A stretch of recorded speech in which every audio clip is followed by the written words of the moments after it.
ডিম আর ময়দা দিয়ে মাত্র 10 মিনিটে তৈরি করে নিন তেলে ভাজা এই ইউনিক নাস্তাটি। আসসালামু আলাইকুম everyone, welcome to my channel. নতুন রেসিপির ভিডিও নিয়ে আবার চলে এসেছি আপনাদের সামনে। আজ নিয়ে এসেছি তেলে ভাজা রোল কেক রেসিপি। ঘরে শুধুমাত্র তেল, ডিম ও ময়দা থাকলে এই ইউনিক নাস্তাটি তৈরি করা সম্ভব। চুলায় চায়ের লিকার বসিয়ে মাত্র 10 মিনিটেই এই ইউনিক তেলে ভাজা রোল কেকটি তৈরি করে নিতে পারেন। সময়ও যেমন কম লাগে, তেমনি খেতেও অনেক সুস্বাদু। কথা না বাড়িয়ে মূল কাজে যাই। তেলে ভাজা রোল কেকটি বানানোর জন্য এখানে আমি 2টা ডিম নিয়েছি। ডিমগুলোকে ভেঙে একটা মিক্সিং বলে নিয়ে নিচ্ছি। আপনারা পরিমাণে কম বানাতে চাইলে একটা ডিম দিয়েও এই ইউনিক নাস্তাটি তৈরি করে নিতে পারেন। 2টা ডিমের সাথে আমি 1 কাপ চিনি দিয়েছি। এখন দিয়ে দিচ্ছি 1 চা চামচ ভ্যানিলা এসেন্স। এই সবগুলো উপকরণ একটি হ্যান্ড উইক্সের সাহায্যে মিক্স করে নিচ্ছি। আপনাদের হাতের নাগালে হ্যান্ড উইক্স না থাকলে 2টি কাঁটা চামচের সাহায্যে এভাবে মিক্স করে নিতে পারেন। এখানে ভালোভাবেই মিক্স করে নিতে হবে। যতক্ষণ না পর্যন্ত এই ডিমটা এবং চিনিটাই গলে আসে ততক্ষণ পর্যন্ত এভাবে মিক্স করে নিতে হবে। দেখুন, ডিমটা মিক্স করার ফলে সাদা সাদা হয়ে এসেছে। এখন এর সাথে আমি অ্যাড করে দিচ্ছি তেল। এখানে আমি সয়াবিন তেল দিয়ে দিচ্ছি 2 টেবিল চামচ পরিমাণ। এখন দিয়ে দিচ্ছি 1 চা চামচ বেকিং পাউডার। এখন দিয়ে দিচ্ছি ময়দা। এখানে শুরুতে আমি 2 কাপ পরিমাণ ময়দা দিয়ে দিয়েছি। ময়দাগুলো দেওয়ার পর আমি ভালোভাবে মিশিয়ে নিচ্ছি। প্রয়োজনে আমি আরও ময়দা অ্যাড করব। প্রথমে দেখে নেই কেমন হয় এই 2 কাপ ময়দা, তারপর আমি আরও অ্যাড করব। আমি এখন হাত দিয়ে ভালোভাবে মিশিয়ে নিচ্ছি। এই মিক্সারটা আমি অনেকটাই শক্ত করব, রুটির ডুয়ের মতো শক্ত করব। তাই এখন আমি আরও 1/2 কাপ পরিমাণ ময়দা নিয়েছি। এর থেকে অর্ধেক পরিমাণ প্রথমে দিয়েছি, পরবর্তীতে সবটাই দিয়ে ভালোভাবে মেখে নিচ্ছি। অর্থাৎ এখানে আমার টোটাল 2.5 কাপ ময়দা লেগেছে। আপনাদের আরও কম বেশি লাগতে পারে, ডিমের সাইজের উপর ডিপেন্ড করে কম বেশি লাগতে পারে। ডোটা রেডি হয়ে গিয়েছে। এখন এটাকে 2 ভাগে ভাগ করে নিচ্ছি। 1 ভাগ আলাদা রাখছি, আর 1 ভাগের মধ্যে আমি মিক্স করে দিব কোকো পাউডার। এখানে আমি 2 চা চামচ পরিমাণ কোকো পাউডার অ্যাড করে দিচ্ছি। ভালো মানের কোকো পাউডার হলে পরিমাণে অল্প লাগে। এখানে আমি 2 চা চামচ দিয়েছি। আপনাদের প্রয়োজনে আপনারা আরও অ্যাড করতে পারেন। এখন এই কোকো পাউডারটা দেওয়ার পর ভালোভাবে মিশিয়ে নিচ্ছি।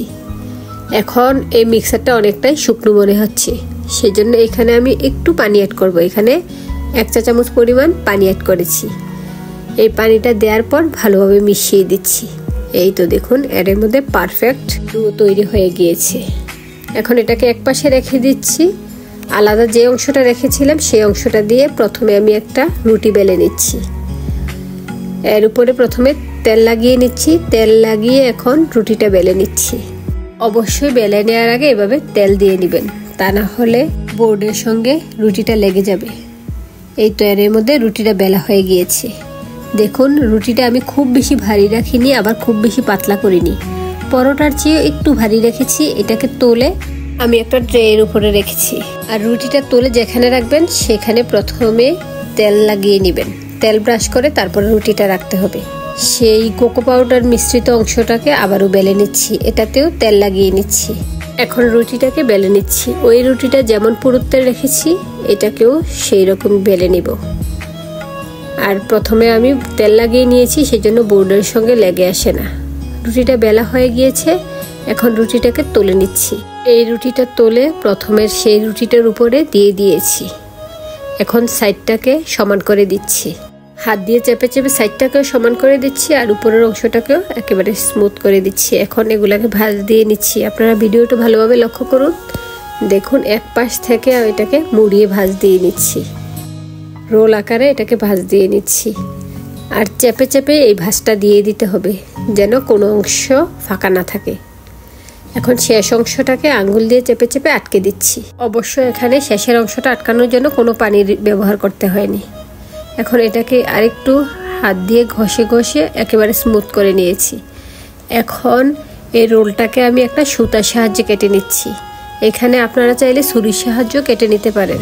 সুতার সাহায্যে কেটে নিলে একেবারে স্মুথ হয়, সেজন্য আমি সুতার সাহায্যে কেটে নিয়েছি। সুতাটা রোলের নিচে দিয়ে সুতার 2 মাথা টানলেই এই রোল কেকটা রেডি হয়ে যায়। আর দেখুন, এগুলো একেবারে পাতলাও করে নিয়ে এবার একেবারে ভারীও রাখিনি। এখানে 1/2 ইঞ্চির মতো রেখেছি, 1/2 ইঞ্চির চেয়ে একটু কম, কারণ এই রোল কেকগুলো তেলে দেওয়ার পর এগুলা একেবারে পারফেক্টভাবে ফুলে ওঠে। দেখুন সুতা দিয়ে কত সহজে কেটে নেওয়া যাচ্ছে। আর আমি একটু ঘষে দিচ্ছি, আমার আঙ্গুলের চাপে যে ভাঁজটা পড়ে যায় সেজন্য একটু ঘষে দিচ্ছি। দেখুন একেবারে পারফেক্ট হচ্ছে। আপনারাও ছুরির সাহায্যে না কেটে এভাবে কাটবেন, একেবারে স্মুথ হবে। সবগুলো রোল কেক কাটা হয়ে গিয়েছে, এখন এগুলোকে ভেজে নেওয়ার পালা। সেজন্য চুলায় একটি প্যানে পর্যাপ্ত পরিমাণে তেল দিয়েছি। তেলটা একেবারে বেশি গরম করে নিইনি, অল্প গরম হওয়ার পরে আমি এই কেকগুলো দিয়ে দিয়েছি। এখন এগুলোকে উল্টে দিচ্ছি। দেখুন মাশাআল্লাহ পারফেক্টভাবে এগুলো ফুলে উঠেছে। এক পাশ ভাজা হয়ে আসার পর অপর পাশটা উল্টে দিচ্ছি। আর চুলার আঁচ এখানে আমি মিডিয়ামে রেখেছি, খুব বেশি হাইতে রাখিনি, আবার একেবারে লতেও রাখিনি। এগুলো উল্টে এপাশ ওপাশ একটা সুন্দর কালার আসার পর তুলে নিচ্ছি। অল্প আছে ভেজে নেওয়ার ফলে এগুলো ভাজতে আমার টোটাল 2 থেকে 3 মিনিটের মতো সময় লেগেছে। এভাবে আমি সবগুলো রোল কেক 3 বেসে টোটাল ভেজে নিয়েছি। দেখুন পারফেক্ট রোল কেক রেডি হয়ে গেল। এই রোল কেকের উপরের অংশটা ক্রিস্পি আর ভিতরটা একেবারে সফট। এই রোল কেকটা খেতে গিয়ে ড্রাই কেকের টেস্ট পেয়েছি। আর দেখুন কতটা সফট হয়েছে। আশা করি ভিডিওটি ভালো লেগেছে। আবার চলে আসবো অন্য কোনো নতুন ভিডিও নিয়ে। আল্লাহ হাফেজ, আসসালামু আলাইকুম।